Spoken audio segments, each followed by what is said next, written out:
Bienvenidos a la sección del invitade. Ella es creadora de contenido en YouTube, tiene su canal Mitocondria, es bióloga, es divulgadora científica, así que le damos la bienvenida a Euge para charlar un ratito. ¿Cómo estás, Reina? Buenas, ¿cómo andan? Santi, Mariel, Ney y Fede. Bien, todo El tranquilo. silencio que hubo entre May y Fede. Y Fede. Todo bien. Eugen, primero que nada, ¿cuándo fue que arrancaste a pensar y dijiste, che, me re gustaría ser divulgadora científica? Porque me imagino que una cosa es estudiar, ¿no? O sea, biología en tu caso, y otra cosa es divulgarlo, que me parece ya como otro trabajo completamente aparte. Sí, creo que fue por etapas que quise distintas cosas. O sea, ponerle de chiquita, yo miraba mucho el mundo de Big Man, no sé si lo ubican.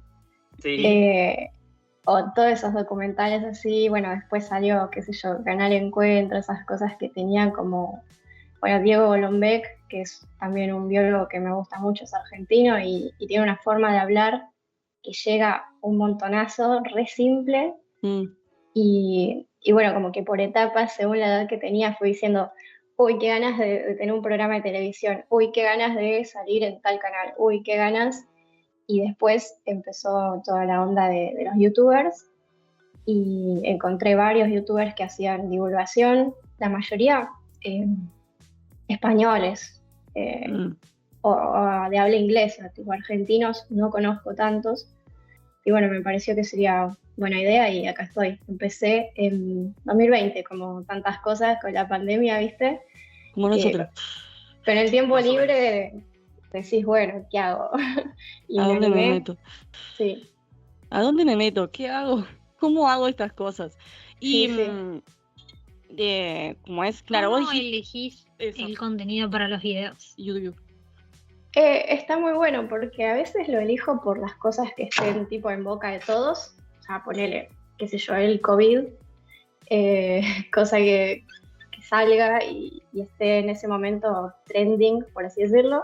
Y a veces son preguntas que me surgen, la mayoría de las veces son preguntas que me surgen a mí y que yo de antemano no sabía y que las tengo que estudiar para hacer un video.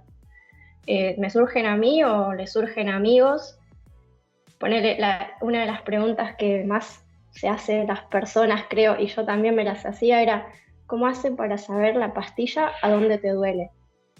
¡Uy, sí! Y fue uno de los primeros videos que hice que lo disfruté porque dije, aprendí cómo sabe y lo enseñé y me voló la cabeza y tuvo buena recibida, así que siempre son como curiosidades y de esa curiosidad saco un video. Wow. ¿Hay alguna que te haya como sorprendido la respuesta mucho más que otra? Hay un montón. Hace poco hice fue la efemérides también de la oveja Dolly y la clonación. Sí. Y bueno, tuve que ver toda la historia de ella y me sorprendió mucho porque, no sé, yo lo veía algo como muy ciencia ficción. Yo soy muy fanática de la ciencia ficción, obviamente también. Y ver cómo las cosas así que uno piensa que son mentira y se hacen realidad es una locura. A mí todo el tiempo me vuela la cabeza y es más o menos lo que quiero compartir desde mis videos. Aparte, ¿qué tema tan actual? La clonación. Sí, totalmente.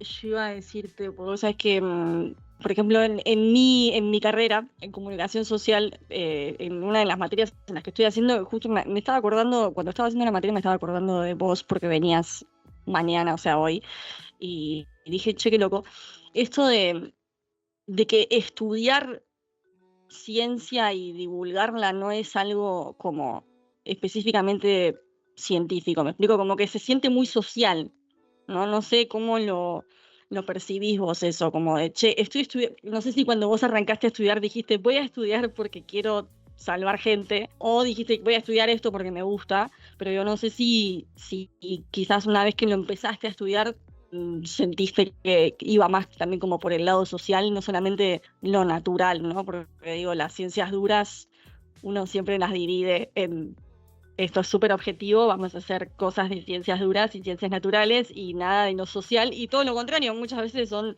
mega necesarias para un montón de cosas súper sociales como lo son las vacunas, ¿no? Como por ejemplo. Sí, completamente. De hecho, la tarea del divulgador es sacar como no sé si el estigma, pero la onda muy académica, muy seria, muy estructurada, de palabras difíciles, de procesos difíciles, y llevarla a la gente que no tiene por qué saber, ni tiene por qué estudiar cosas complejas, pero sí es interesante que sepan cómo funciona el mundo, por curiosidad, por saber y porque el conocimiento siempre está bueno.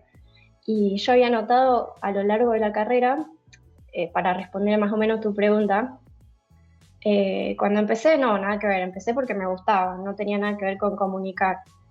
Y a lo largo de la carrera, a los congresos científicos que iba, me di cuenta que era súper difícil entender a los científicos que hablaban, salvo que estés muy metido en ese tema. Incluso yo ahora, siendo bióloga, muchas veces no los entiendo, porque hablan de cosas tan específicas, de un cosito que está en el receptor de la célula de un páncreas, y yo trabajo en otra cosa y por ahí no lo entiendo. Uh-huh. Y los científicos tenemos eso, nos falta por ahí un poco de social, de llevar las cosas a la gente, y bueno, en pandemia se vio lo súper necesario que era la información, estaba lleno de información falsa. Hoy en día también hay un montón de información falsa, de la viruela del mono, que de las vacunas, el dengue, está lleno de cosas, y me parece que es necesario que haya información clara y que no vengan ni con palabras raras, ni con vueltas, ni con el 20% de no sé qué, cosas raras no. Para mí, mientras más simple, mejor, y después el que tenga ganas de profundizar, bueno, se podrá, pero siempre de lo más básico, la idea general, digamos, a ir a más profundo si a uno le interesa. Sí, aparte, ya el que digan palabras difíciles y que no busquen como esto, que la gente lo comprenda, ya, para mí ya como da como un precedente, tipo, ok, no querés que yo entienda de esto, no querés que yo sepa de esto. O sea, lo mismo en cuestiones de economía, perdón, May, que hablando de nuestro presidente Javier Milei, cuando meses atrás de su mandato, o sea, meses atrás de las votaciones, decía cosas por decir con palabras muy complicadas. Yo me acuerdo que en el debate presidencial que tuvo cara a cara con Massa, él le dijo, yo no estoy diciendo palabras muy complicadas porque yo quiero que vos entiendas qué es lo que te estoy diciendo. Y medio que, o sea, uno que lo entiende o uno que lo sabe, es como, tenés razón, o sea, claramente esta persona no me está queriendo explicar lo que me quiere explicar. No sé cómo será, porque la verdad no estoy muy, muy informada con esto de la viruela del mono y con el dengue, no sé cómo fue el tema de la vacuna del dengue, si realmente la vacuna del dengue tarda más tiempo en funcionar, en tanta inmunidad o no, o sea, la verdad esas cosas yo no las sé. Sí, a mí me hace acordar en esto que hablabas de cómo bajar los conceptos para un público que por ahí no está preparado para entender las especificaciones. Me hace acordar un poco a Felipe Piña en otro ámbito, pero que sin ser, porque él no es historiador, pero sin serlo, como que hace un re laburo para que la gente conozca temas y mínimo les interese y después capaz profundizan en eso. Pero iba a dar ese ejemplo. Y después te iba a preguntar si vos estás laburando en este ámbito. ¿Cómo es el día a día, digamos, de un biólogo? ¿El día a día? ¿Qué hace un biólogo? Claro, pero es que uno se imagina como en este no tipo están de 8 horas con un microscopio, no te preocupes. No, claro. Pero uno se imagina como laburo siempre de laboratorio y capaz no es tan así, entonces no sé, quiero saber. Yo específicamente sí soy bióloga de laboratorio. Ella sí está 8 horas con el microscopio. Entonces. Así que más o menos así sí, pero te puedo decir que hay un montón de especialidades. Yo estudié en Mar del Plata y cuando hicimos, por ejemplo, la materia que se llama ecología, tuvimos que hacer un montón de trabajos prácticos en pleno invierno, yendo al mar a buscar mejillones en las rocas, y la sufrí mucho. Y por eso soy bióloga de laboratorio. No me gusta pasarla mal. Pero sí, hay gente que hace eso, que trabaja en reservas ecológicas. Incluso hay biólogos que pueden hacer tipo auditorías, por ejemplo, cuando hay una nueva construcción que va a interferir con el medio ambiente. Pasa mucho acá en la ciudad de Buenos Aires que con la urbanización se vienen abajo un montón de hábitats que no solamente perdés, qué sé yo, el espacio verde, sino todos los pájaros que viven ahí, todos los insectos de los que los pájaros están manteniendo a raya, todo el nivel de aire, digamos, que hay ahí. O sea, hay un montón de cosas que un biólogo puede asesorar también en otros ámbitos. Yo específicamente trabajo en neurología, trabajo en Alzheimer, en el CONICET. Así que estoy haciendo eso, pero no siempre hice eso y no sé si tampoco es lo que siempre voy a hacer. Es muy variado también. Cuando sos biólogo puedes trabajar como por proyectos. Ya antes de ir al CONICET, que es algo que requeremos saber, y linkeado a lo último que te pregunté, por ejemplo, esto que se ve últimamente de que hay, no sé, una invasión de loros en un lugar que nada que ver, o cosas, lo de las ardillas que vi el otro día, ¿en eso también pueden participar ustedes para ver cómo se reambienta a los animales?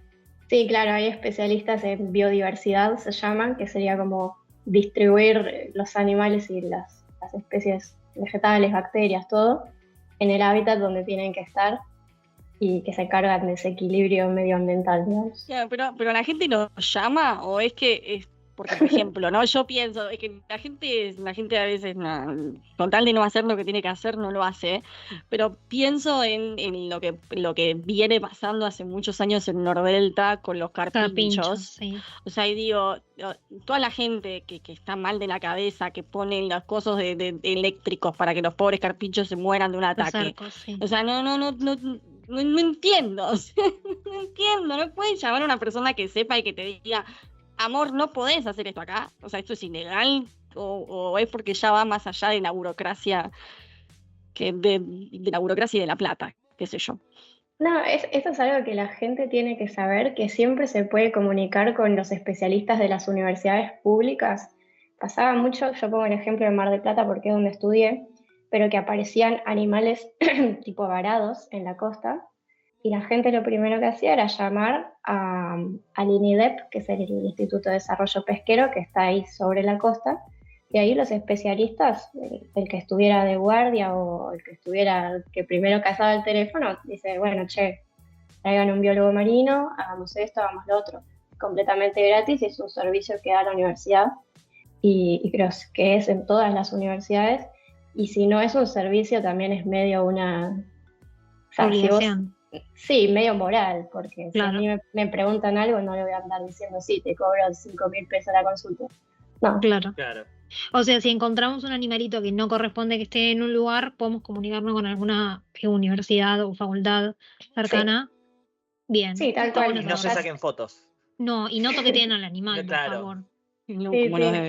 Como lo de Santa Teresita con el tiburón. Delfín. ¿Cómo van a tocar un tiburón, María? El delfín. Bueno, no, pero había uno que era un tiburón chiquitito. Sí. ¿En serio hubo un tiburón? Ese no claro, pero pequeñito. Dios, ¿por qué que fue el año, creo que fue este año, y el del delfín fue hace varios años. Y el del delfín es traumático ese video. El del delfín es traumático, y uno de un tiburón fue hace poco. Yo no estoy loca, o sea, fue este año, estoy segurísima. No que era un mini tiburón. Pero bueno, antes de ir al CONICET, yo quería preguntarte, Euge, yendo más a lo que es YouTube, ¿cómo haces vos para tratar de bajar esto que hablábamos hace un rato de muchas veces como que a muchos divulgadores les cuesta bajar a palabras más simples o palabras que el grueso de la gente entienda? ¿Cómo haces vos para tratar de llegar a eso? Y si sentís que incluso así sigue siendo algo más de nicho, entre muchísimas comillas. Es difícil. Todavía siento que no llegué a un punto que me guste a mí, que esté satisfecha, porque es como que uno lo ve con sus propios ojos. Y claro, yo entiendo las cosas porque estudié eso. Uh-huh. Pero... es como el profesor de matemática cuando te dice, chicos, es fácil esto. Claro, es fácil porque vos sos el profesor. Y vos estás como... Claro, pero confío mucho en mis amigos y en mi familia y les digo, che, ¿te parece, me puedes escuchar esta explicación? ¿Qué pregunta te surge cuando yo digo esto? Y lo que más me ayuda es leer, yo hago los guiones y después los leo en voz alta y veo cómo queda, tipo si queda muy robótico o si parece que estoy conversando con un amigo. Yo trato de que quede lo más tranqui posible, pero siempre cuando haces divulgación medio que perdés un toque de rigor científico y tampoco quiero que pase tanto eso. Es un equilibrio súper difícil que todavía estoy buscando. No sé qué le querías preguntar de CONICET, Santi. No, más allá de, bueno, primero preguntarte cómo está la situación actualmente del CONICET, por lo menos en tu sector. Se rió. No, Sí. Se rió. Yo sé que ¿Cómo no, venía, obvio? yo sé que no ¿Cómo es venía? agradable necesariamente hablar de Sí, y esto. cómo venía también, porque sabemos que viene complicado desde hace tiempo, quizás Claro. ahora estén profundizados, pero bueno. Claro, es que yo justo entré el año pasado, así que no tuve mucho tiempo de gestión anterior. Ya sabemos que el CONICET nunca fue un relojito que andaba perfecto, pero andaba.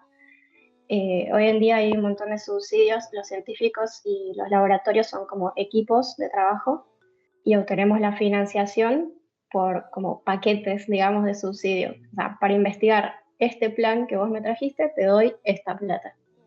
Y hay partidas que son del año pasado que todavía no están asignadas.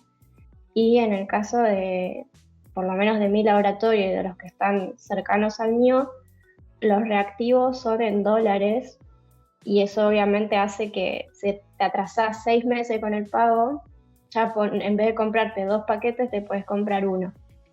Y eso atrasa muchísimo todas las investigaciones y a su vez, si no producís resultados, nadie te va a dar subsidios porque no estás produciendo resultados. Entonces es como que todo se atrasa mucho más y tratamos de pedirnos prestado cosas.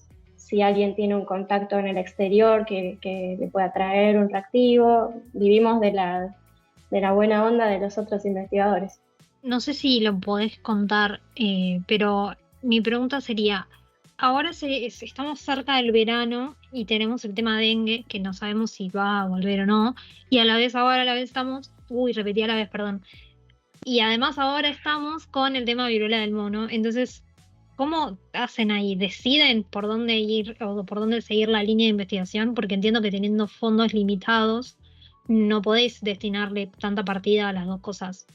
Em, ¿Qué se hace en esa situación? ¿Decidís, bueno, vamos a full y estudiamos dengue o nos repartimos? Eso desconozco la verdad porque es algo como administrativo, me imagino, Claro. del CONICET, pero en general, si tu laboratorio investiga en una cosa, no puedes switchear de tema de la nada e investigar otra cosa. Yo que investigo Alzheimer, si en algún momento hay una pandemia de Alzheimer, supongo que sí, darán más partidas. Sé que cuando pasó lo del COVID, había gente que estaba trabajando en virus parecidos y bueno, ahí sí puede cambiar a ese tema, pero la verdad es que Está linkeado. sí, la verdad es que si estás investigando otra cosa, nadie te puede obligar a estudiar esa porque Claro. primero que no sabes y segundo que es mejor que lo hagan los que ya están en esa. Pero si es algo parecido, sí, supongo que todos los recursos se abocarán a eso. De todas formas, hoy en día no hay ningún recurso para ninguna cosa, ni siquiera para la que se viene, así que Claro, en términos de recursos, no hay recursos. No estaremos investigando ni una ni la otra. exacto, Claro. ni lo prioritario ni lo no prioritario. Ups. Bueno, en realidad, esto se lo cuento a la gente y lo charlo también con ustedes. Vos no venías a hablar de esto. Esto es hermoso, me encanta. Y viste que te dije que probablemente te preguntásemos de otras cosas, además de, de lo de Elrich. Pero claro, nosotros al ver la efeméride de un bacteriólogo, o sea, bacteriólogo y biólogo, no sé si tienen que ver una cosa. Ah, sí, claro, porque es una especialidad de la biología o no. Qué cosa Exacto. maravillosa, una locura. Y dijimos, che, si llamamos a una persona que sepa hacer cosas de esto y que entienda de esto, y me acuerdo que nosotros hace como un tiempo que dijimos, che, tenemos que invitarla, y no teníamos como oportunidad. teníamos excusa. Claro, no había una excusa como para decir, che, queremos invitarte para hablar de lo que quieras. No sé, como que no había excusa. Pero si querés, estás en todo tu momento para charlarnos de Elrich. Dale, yo preparé una pequeña historia de Elrich. Creo que se pronuncia Ehrlich porque es alemán, Es alemán. pero no sé, todavía no manejo mucho el alemán. Pero bueno, si quieren les cuento un poquito. Me sirve. Bueno, Elrich era un tipo que en ese momento era alemán, hoy en día sería polaco, por el terreno donde nació, y venía de una familia de destiladores de licor. Así que desde chico como que venía del lado de las mezclas, de los extractos, del material de laboratorio. Y cuando era adolescente, su primo, que también era químico y andaba un poquito en esa, le mostró un micrótomo. Un micrótomo es un instrumento de laboratorio que, para decirlo a grandes rasgos, es como muy parecido a una máquina de cortar fiambre, pero chiquita. Sirve para obtener rebanadas, tajitos, tajaditas, muy finas, del grosor de milésimas de milímetros. ¿Esto para qué? Para que la luz del microscopio, el microscopio funciona haciendo pasar luz a través de una muestra. Entonces, tiene que ser algo que sea muy finito para que deje pasar la luz, o bien transparente también puede ser. Entonces, esto, al descubrir el micrótomo, empezó a cortar cosas y adentrarse al mundo de la microscopía y las técnicas para observar los tejidos. Pero como también venía de esa familia de productores de licor, se interesó en las tinturas. Las tinturas son extractos de plantas que están hechos en alcohol. Uno normalmente se refiere a una tintura como algo que puede colorear, pero también es un tipo de extracto. Bueno, en cuestión que él se especializó en estas tinturas, empezó a experimentar con distintas cosas y siempre estaba haciendo como nuevas tinturas y probando qué tenían. Nosotros los científicos, para ver células, para ver tejidos o cosas así, hoy en día las teñimos con tinturas que ya sabemos. Por ejemplo, si queremos observar, qué sé yo, un tejido de hígado, ya sabemos qué tintura ponerle. Pero él en ese momento no sabía. Me hacía acordar cuando contabas, Mariel, que estabas cansada de tus materias. Bueno, Elrich no solamente estudió en una universidad, sino en 5 universidades. A la vez. Y hizo su primer doctorado sobre la tinción histológica, que la histología es la ciencia que estudia todo esto, los cortes y la observación al microscopio de los tejidos. Y en su segundo doctorado ya se empezó a dedicar a la medicina de forma oficial. Cuestión que Elrich, mientras estudiaba un tejido, notó que algunas células no se teñían de igual forma que otras. Y dijo, ¿qué tienen de diferente estas células? Si las tinturas pueden hacer diferencia entre una célula y otra, ¿podemos usar esto para detectar enfermedades? Así que, bajo esta premisa, Elrich hizo un montón de aportes a distintos campos. Primero, a la histología, que mediante las distintas tinciones que fue descubriendo, demostró que sí, efectivamente podía distinguir células sanas de células infectadas, o de células de patógenos, como bacterias y otras cositas, ya sea para estudiar enfermedades o como prueba de diagnóstico directamente. Después, contribuyó al descubrimiento de la barrera hematoencefálica. ¿Qué es la barrera hematoencefálica? Es una capita de células que aíslan y protegen al cerebro de la circulación de compuestos tóxicos en la sangre. Ustedes saben que, por ejemplo, qué sé yo, vos te comes una torta y esa torta se va digiriendo hasta llegar a una forma que circule en la sangre de nutrientes, que es la glucosa. Toda esa circulación en la sangre de nutrientes y de otras cosas que no son tan nutrientes, por ejemplo, no sé, el alcohol, el tabaco, está circulando en tu organismo. El cerebro, para protegerse de las cosas dañinas que están circulando, tiene esta barrera hematoencefálica. Y Elrich descubrió que existía esto, ¿por qué?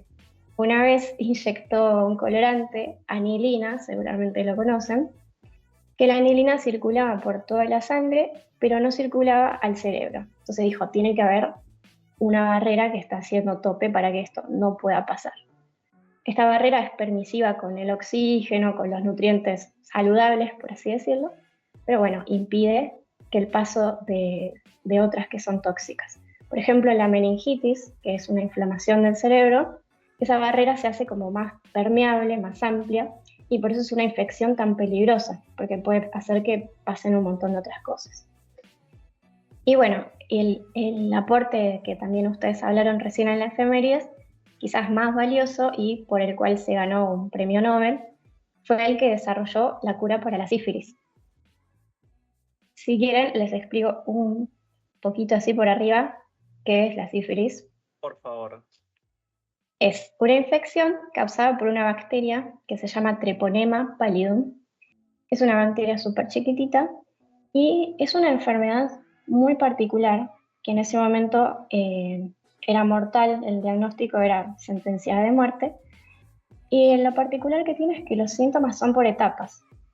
Cuando recién uno se contagia, aparece una o varias llagas en el lugar de infección, generalmente la boca o genitales, porque es una infección de transmisión sexual.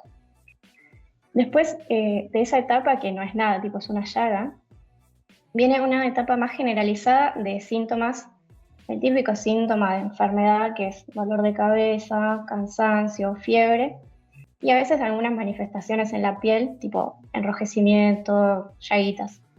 Eso más o menos a los 6 meses de contagio. Pero si después de esto no te trataste, que para la época del Rich no había tratamiento, la sífilis puede estar dormida en el cuerpo sin ningún síntoma y puede pasar 1 año o 20 años. Entonces es una cosa como que no te das cuenta que la tenés, capaz que ignoraste los primeros síntomas y ya está. Después de esos 20 años es prácticamente mortal porque la bacteria llega al sistema nervioso. Entonces el cerebro se empieza a deteriorar y hay síntomas neurológicos que son graves, porque pérdida de coordinación, pérdida de la memoria, por ahí ya llega un momento que no puedes comer porque no tenés manejo de los músculos para tragar, y bueno, por último la muerte ya, ¿no? Porque no tenés manejo de las cosas más básicas como son respirar o bombear sangre. Cuestión que en la época del Rich se conocía la enfermedad y se intentaba concientizar a la gente de que se cuide del contagio porque no había cura. Entonces si te detectaban, ya estabas. Elrich se puso a trabajar en una cura y experimentó con unas tinturas que eran derivadas del arsénico. Hizo 605 fórmulas, todas sin éxito. ¿Qué? Sí, hasta que llegó a la número 606, que llamó arsfenamina, y también conocida como salvarsan, que pudo por fin eliminar la bacteria sin riesgos, a dosis bajas, porque el compuesto está basado en arsénico, que es tóxico. Así que la ciencia no siempre es, a veces es como que la cura es el menor de los males, pero bueno, salvó muchas vidas con esto, recibió el premio Nobel de Fisiología, y además fue el primero que introdujo un concepto que quizás lo hayan escuchado, el concepto de bala mágica, que se refiere a un medicamento que es muy poderoso contra una célula específica, en este caso la bacteria que produce la enfermedad, pero que no tiene efectos dañinos sobre las células del paciente. Por eso es como una bala, pero que mata solamente lo que querés matar. Y 30 años después de la invención del salvarsan, apareció otro compuesto súper mágico y salvador y muy famoso, la penicilina, descubierta por Fleming, que reemplazó el tratamiento porque era más efectivo, menos riesgoso. Pero bueno, de todos modos, Elrich fundó las bases de la investigación farmacéutica y aportó un montonazo a la medicina moderna. Y para cerrar les traigo un datito pequeño, curioso, que capaz que a algunos les suene el nombre por el reactivo de Elrich, que se usa para detectar indol y triptamina, que en otras palabras son drogas recreativas como el LSD, la psilocibina, la de los hongos, o el DMT. Y en los países donde tienen políticas de reducción de daños, estos test son, tipo, los llevas a la jodita, por así decirlo, y se las pones a tus cosas, y para saber si tu droga está adulterada o es relativamente segura, usas el reactivo del régimen. Buenísimo. Uf. Euge, una Mirá pregunta. los ¿Cómo sabes hoy si tenés sífilis? ¿Análisis de sangre? Sí, que yo sepa, sí. Es Ok, por medio de esta tinción que sacas una muestra de sangre y se ve. ok, bien, Guau. Wow. Bueno, usemos 606 precaución. fórmulas, una banda. Sí. Sí, No, Digo, amigo, mira, ¿cuántos, sí, es un montón. ¿cuántos años le habrá llevado? el verdadero, el que abandona no tiene premio. Literal. ¿Cuántos años le habrá llevado de fracaso, esta no? No, Sí. una Yo locura. hubiese dejado al cuarto fracaso, tipo, ¿sabes qué? Ya está. Sí, Al sí, tercer fracaso dije, ya está, 605 la regla. errores, o sea. En el primer error, digo, pucha. En el segundo, digo, bueno. En el tercero, me enojo y en el cuarto lloro y lo dejo. O sea, fin, ya está. Literal. No hay con qué. Sí, yo bueno, también. Tema sífilis, Literal. entonces se previene, digamos, con preservativo. ¿Y algo más? ¿Hay otro método de prevención? Sí, en realidad, porque lo contagioso es la llaga que te sale. Entonces el contacto directo de la piel con otras mucosas, las mucosas serían las partes como húmedas, ¿no? Los ojos, la nariz, la boca, los genitales. El contacto de cualquiera de esas partes con una llaga te infectaría. Cuando no hay síntomas, no sos contagioso. En esa Bien. época de que la enfermedad está dormida, no pasa nada. Claro. Hoy en Bien. día igualmente se detecta mucho antes porque hay mucha, bueno, creo yo que hay mucha más información y cuando ves una llaga medio extraña decís, bueno, a ver, ¿qué es esto? Vamos al médico. Claro. Claro, Sí, pero igual como que siento que todo lo que es enfermedades de transmisión sexual están medio como que no se le está dando mucha bola, entonces por las dudas quería que la bajada sea eso. Cuidémonos, vayamos al médico. Literal. Por favor. Literal. Bueno, Euge, gracias enormes por haber venido. Cuando quieras volver. me obligaron a preparar, así que algo lindo porque a mí me gusta tener eh, una excusa también para aprender otra cosa porque yo obviamente no me sé de memoria la historia de todos los químicos. Está bueno verlo y aprender siempre una cosita más. Excelente, Bueno, para excelente. la próxima, Sí, obvio, cuando otro quieras. día que otro día que tengamos otra cosa, yendo o no llegando. Bueno, gracias. No, Sí. gracias a ustedes.